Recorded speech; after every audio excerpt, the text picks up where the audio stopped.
রিমেলের প্রভাবে কলকাতায় শুরু বৃষ্টি। রিমেলের প্রভাবে উত্তর দমদম বিধানসভার মাঝেরহাট মোড় থেকে দুর্গানগর পর্যন্ত শুরু হয়েছে বৃষ্টি। রিমেল অতি ভারী বৃষ্টিপাতের সতর্কবার্তা জারি করা হয়েছে আবহাওয়া দপ্তরের পক্ষ থেকে। ইতিমধ্যে বিভিন্ন এলাকায় প্রস্তুত রয়েছে প্রশাসন। আপনারা দেখছেন কলকাতার ছবি। কলকাতাতে শুরু হয়েছে বৃষ্টি। এদিন রিমেলের প্রভাবে উত্তর দমদম বিধানসভার মাঝেরহাট মোড় থেকে দুর্গানগর পর্যন্ত শুরু হয় বৃষ্টি।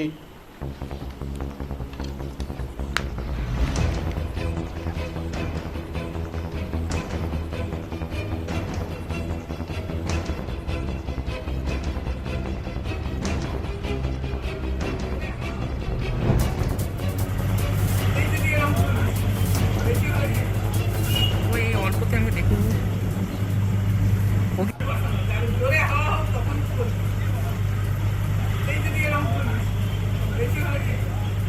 ওই অল্পতে আমি দেখব।